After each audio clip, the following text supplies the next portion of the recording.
राजस्थान में आगामी 9 फरवरी से बजट सत्र शुरू हो रहा है। इससे पूर्व प्रदेश के मुख्यमंत्री अशोक गहलोत द्वारा विभिन्न विभागों के अधिकारियों तथा जनप्रतिनिधियों से वीसी के माध्यम से सुझाव आमंत्रित किए गए।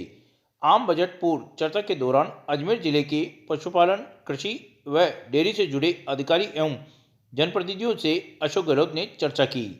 इस दौरान अजमेर सरस डेयरी चेयरमैन रामचंद्र चौधरी ने प्रदेश के दुग्ध उत्पादकों की ज्वलंत समस्याओं को रखते हुए पशुपालकों एवं किसानों के हित में महत्वपूर्ण सुझाव रखे। तो तमिलनाडु का एकदम दूध उत्पादन बढ़ गया। इसी प्रकार मेरा आपसे अनुरोध है कि अपना पशुपालन विकास बोर्ड राजस्थान का जो बना हुआ है, ये पशुपालन विकास बोर्ड बहुत धीमी गति से चल रहा है। मेहरबानी करके इसको सशक्त और मजबूत बनाए। और कटारिया जी से मैंने अनुरोध किया अजमेर है जब कि इसको जो है थोड़ा तगड़ा किया जाए। और नंदीशाला वाला प्रस्ताव रखा, मैं उसका समर्थन करता हूँ कि प्रत्येक पंचायत में नंदीशाला बहुत ही व्यवस्थित और मजबूती से चले तो पशुपालकों को राहत मिलेगा। मेरा आपसे मैंने मुख्य रूप से ये रखा कि आपने मुख्यमंत्री बनने के बाद में 9 साल पहले पशुपालकों को दूध उत्पादक संबल योजना के आपने जो 2 रुपये प्रारंभ किए, उससे अमूल और मदर डेयरी और अन्य प्राइवेट डेयरी से हम कंपटीशन कर पाए। आने वाले टाइम में भी करेंगे, क्योंकि महंगाई पशुपालकों पर 9 साल में बहुत बढ़ी है।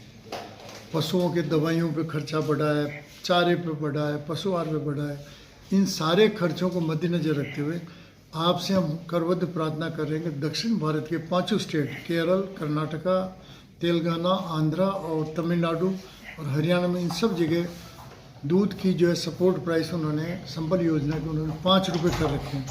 तो मैंने उनसे कहा कि इन मुख्यमंत्रियों से तो आप ज़्यादा भारी मुख्यमंत्री हो, इसलिए राजस्थान के अजमेर को जो है रिलीफ देने के लिए आप जो है 2 रुपये के स्थान पर 5 रुपये का अनुदान दिया। पहली बात ये रखी। दूसरा, हमने उनके सामने ये बात रखी गिरे नहीं। दूसरा, मैंने उनसे मुख्यमंत्री जी से अनुरोध किया कि भाई आप जो है, हम चाहते हैं कि राजस्थान, हिंदुस्तान दुनिया में पहला नंबर है दूध पैदा करने और भारत में उत्तर प्रदेश नंबर 1 है। परंतु आपके सानिध्य में हमें विश्वास, ऐसे प्रगति करते रहे हम, तो आने वाले समय में हिंदुस्तान में राजस्थान नंबर 1 हो जाएगा, क्योंकि पशुओं की संख्या हमारी ज़्यादा, उत्पादन कम है। तो आने वाले टाइम में आप ब्राज़ील से पशुधन विकास बोर्ड के माध्यम से ब्राज़ील से गिर नस्ल के का जो है सेक्स सॉर्टेड सीमन मंगाए, जिससे बछड़ों की समस्या समाप्त होगी।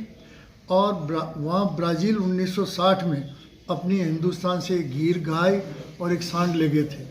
उसको डेवलप करते करते 8-9 लीटर से उन्होंने जो है 30 मिनिमम और 40 लीटर कर दिया। पूरे ब्राज़ील की गिर गायों में मिनिमम 30 लीटर दूध होता है, अधिकतम 40-42 लीटर हो रहा है। तो हमारे इस राजस्थान में कुछ भी करना पड़े, इस नस्ल सुधार करा दो। और गिर नस्ल का दूध भी बहुत अच्छी क्वालिटी का A2 मिल्क है, प्योर, तो वो हमें आगे के लिए काम देगा। फिर आप उनसे हमने अनुरोध किया, पशु मेले जो है युद्ध स्तर पर वापस चालू किए जाए। पशु मेले वाली बात मैंने कही कि पशु मेला होने से 3 फायदे हैं। एक तो ये होगा कि आवारा ज़्यादा फालतू पशु है वो बिक जाएंगे, और समुद्री किनारे पर जितने स्टेट है वहाँ पेडी की खेती, कल्चर में खेती जो करते हैं बैलों की जोड़ी से होता है, तो उधर खप जाएंगे और यहाँ पर जो है आवारा घूमेंगे कम। इसलिए जो है आप, दूसरा, पशुपालकों को पैसा मिलेगा, रेवेन्यू जनरेट होगी। तीसरा, आम आदमी पशुपालन में रुचि लेगा, किसानों की फसल की बर्बादी रुकेगी। ये तीनों कारण उनको बताए थे। फिर हमने उनसे कहा मुख्यमंत्री जी से, आप समस्त जिलाधीश महोदयों को पाबंद करें। भारत सरकार ने घोषणा की थी 2 साल पहले, बहुत लंबी चौड़ी, कि हम पशुपालक क्रेडिट कार्ड स्थापित करेंगे। और हमको भी कहा, राजस्थान में सबको कहा। अजमेर ज़िले में हमने भारत सरकार के कहने पे 36,000 पशुपालकों के लोनिंग के लिए क्रेडिट कार्ड के पेटे फार्म जमा कराए। 15,000 पशुपालन विभाग ने अजमेर और कराए। मैंने कहा ऐसे 51,000 हमारे फार्म थे, उनमें से 5,000 को लोन नहीं मिला। उन्होंने, किसी तो अधिकारी ने कहा कि हमारे पास ऑर्डर नहीं है, किसी ने कहा हमारे पास फंड नहीं है, किसी ने कहा हमारे पास स्टाफ नहीं। इसलिए मेरा करबद्ध प्रार्थना आपसे है, इस बात को वो समस्त जिलाधीश महोदयों को आप निर्देशित करें, क्योंकि वो सब लीड बैंक के जितने नेशनलाइज बैंक का लीड बैंक बना हुआ है सिस्टम, उसके इंचार्ज कलेक्टर होते हैं। तो इनको पाबंद करे कि ये लोन देवे, और उससे जो है ज़्यादा से ज़्यादा पशु खरीदेंगे अच्छी क्वालिटी का।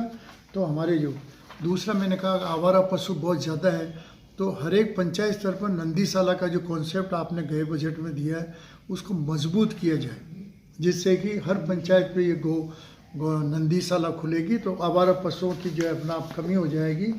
फिर मैंने उनसे कहा आपका पशुधन विकास बोर्ड जो राजस्थान का बहुत धीमा गति से चल रहा है, इसको मजबूती और गति देने की आवश्यकता है। तो आप व्यक्तिगत रुचि लेकर के इसको, हमने कटारिया जी को कहा, आपसे अनुरोध कर रहे हैं कि इसको बहुत तेज़ी से जो है गति देवें। फिर उनसे हमने कहा कृषि जो राजस्थान में है उसका पशुपालन आधा हिस्सा है, इसलिए कृषि का आप बजट कर रहे हो उसका 40% बजट जो है आप इस पे करो। किस पे? पशुपालन पे। क्योंकि आज गाँव में 1.5 लीटर आधा लीटर दूध भी बचता है तो किसान जाके समितियों को दे रहा है, उसका दूध बिक रहा है। तो ऐसी स्थिति में जो है पशुपालन के लिए आप बजट क्रिएट करोगे तो ये सारी योजना लागू हो जाएगी और 40% कम से कम न्यूनतम होना चाहिए। इसमें कहा कि RCDF जो है, मैंने उनसे CM साहब से अनुरोध किया, मेरे 45 साल के डेयरी के सार्वजनिक जीवन में सबसे बड़ा महंगा बांटा कोई दे रहे हैं, जबकि सारी परिस्थितियाँ कोई ऐसी महंगी नहीं है, सबसे महंगा पशुआहार RCDF दे रही है इस 45 साल में सबसे इस साल, इसलिए उसके ऊपर अंकुश लगाया जाए। दूसरा, हमारा घी हम बेचते हैं, दूध हम बेचते हैं, बाकी प्रोडक्ट हम बेचते हैं, फिर भी वो हमसे जो है सेस लेती है आड़त 1.5%। सेस नहीं होनी चाहिए। पहले आपके जो है वो प्रभुलाल जी सैनी जो मंत्री थे उन्होंने घोषणा की कि मैं आइंदा नहीं लूँगा, मतलब नहीं, उन्होंने घोषणा की सेस नहीं लगेगा, 1 साल नहीं लगा, वापस चालू कर दिया।